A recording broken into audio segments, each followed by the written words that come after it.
अंजलि की उम्र लगभग 30 साल हो चुकी थी। वो एक स्कूल में टीचर की जॉब करती थी। अंजलि के घर में उसकी माँ के अलावा उसका छोटा भाई और भाभी भी रहा करते थे। 30 साल की उम्र होने के बाद भी अंजलि की अब तक शादी नहीं हुई थी। इस बात को लेकर अंजलि की माँ रुक्मिणी देवी काफी परेशान रहा करती थी। माँ, मैं स्कूल जा रही हूँ, जरा मेरा टिफिन तो दे दीजिए। अब क्या पूरी जिंदगी मैं तुझे टिफिन बनाकर देती रहूंगी? अरे कुछ सोचा भी अपने बारे में या बस ऐसे ही? क्या माँ, सुबह सुबह फिर वही बातें लेकर बैठ गई। माँ गलत क्या कह रही है अंजलि दीदी? इतनी उम्र हो चुकी है आपकी, माँ कब तक आपकी सेवा करती रहेंगी? भाभी, मैंने माँ को कब कहा कि मेरी सेवा करो? वैसे भी अपना टिफिन मैं खुद तैयार कर लेती हूँ, बस टेबल से उठाकर देने को ही तो कहा था। वैसे अंजलि दीदी, देखा जाए तो टिफिन उठाकर देने की उम्र तो आपकी है। आपका अपना घर परिवार बच्चे होते तो ये जिम्मेदारी आज आप पूरी कर रही होती।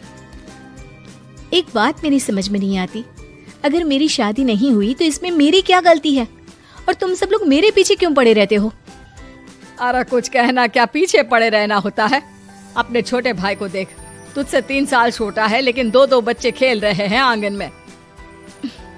मुझे आप लोगों की कोई बात नहीं सुननी, जा रही हूँ मैं।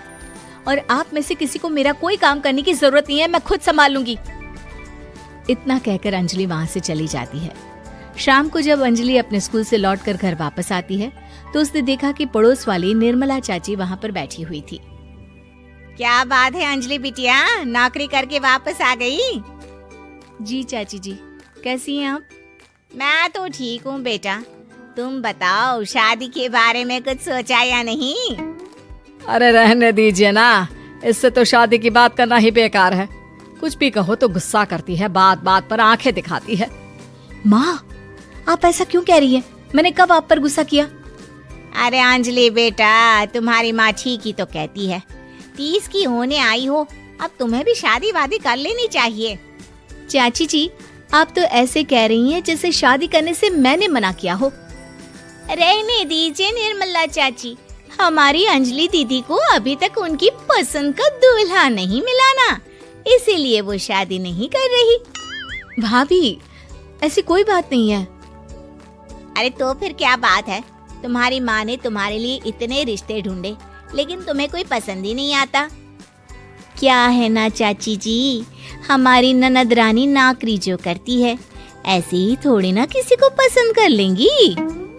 अरे भाई, नौकरी का घमंड है तो बात अलग है, कोई और बात हो तो बताओ, कोई रास्ता निकाला जाए। नहीं चाची जी, कोई बात नहीं है, बस मुझे अभी तक अपनी पसंद का कोई मिला नहीं है। सुन लिया आपने, इस लड़की के तो पर निकल आए हैं और इतनी उम्र में अपनी पसंद का कोई मिलेगा भी नहीं इसे। माँ, आप मेरी शादी को लेकर हमेशा मुझे ताने क्यों मारती रहती हैं? अपनी माँ की बातें तो ताने लगती है। ताने हैं? बताओ, मैंने कुछ गलत कहा क्या?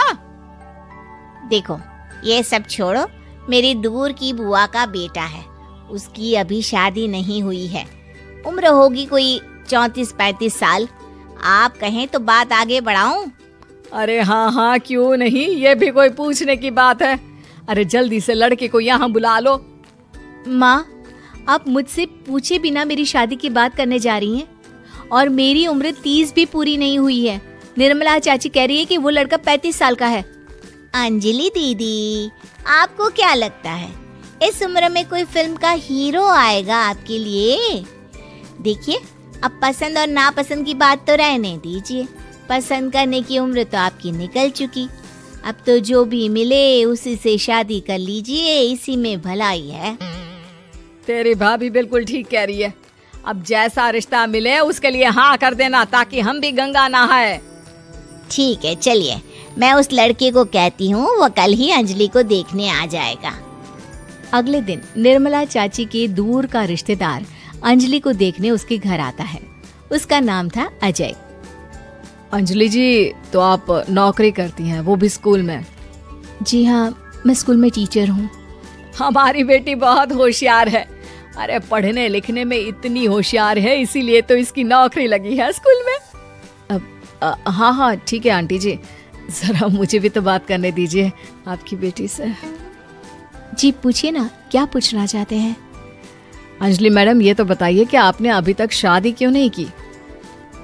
बस ऐसे ही, कहीं कोई रिश्ता पसंद नहीं आया इसलिए। लेकिन क्या मैं आपसे पूछ सकती हूँ कि आपने शादी क्यों नहीं की? अंजलि, क्या कर रही हो तुम? लड़कियों को इस तरह की बातें नहीं शोभा देती। रहने दीजिए आंटी जी, आपकी बेटी काफी पढ़ी लिखी है, मैं उनके सवाल का जवाब दे ही देता हूँ। वो क्या है ना, मुझे भी अभी तक अपनी पसंद की कोई लड़की नहीं मिली। अच्छा, कोई बात नहीं। वैसे आपकी तनख्वाह कितनी है? कितना कमा लेती है महीने का? जी यही कोई 25,000 महीने। बस 25,000? इतने से क्या होता है? इतने से तो आजकल घर भी नहीं चलता। आपके कहने का क्या मतलब है? अरे मैं तो ये सोचकर आया था कि नौकरी वाली लड़की है, आराम से 40,000 कमाती होगी। माफ कीजिएगा, आपका और मेरा रिश्ता नहीं हो सकता।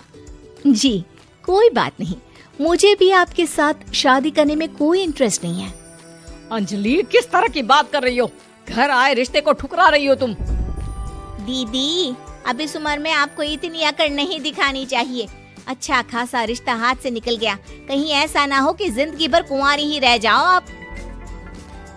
कुछ दिन और ऐसे ही निकल जाते हैं और अंजलि की शादी कभी नहीं होती। अंजलि के परिवार वाले बिंदास उसे ताने मारते रहते हैं, लेकिन अंजलि एक बड़ी नौकरी की तैयारी करती है और उसमें सिलेक्ट होने के बाद अंजलि को एक बहुत बड़ी नौकरी मिल जाती है। अब तो दीदी के नखरे और भी ज्यादा बढ़ जाएंगे भाई। अब तो इतनी बड़ी नौकरी जो लगी है, अब इनकी शादी होने से रही। माँ, मुझे नौकरी के लिए दूसरे शहर जाना पड़ेगा।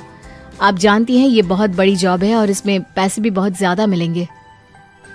अच्छा, कितने पैसे मिलेंगे बेटा?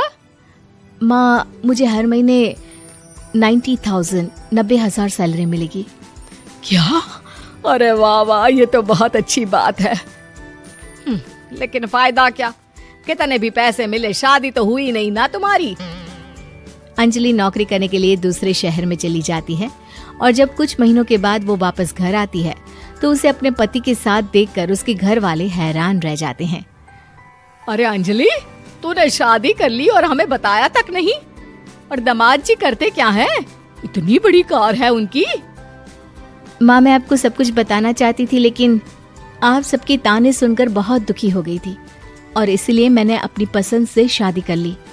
मेरे पति मेरे साथ ही ऑफिस में नौकरी करते हैं और बहुत बड़े अफसर हैं।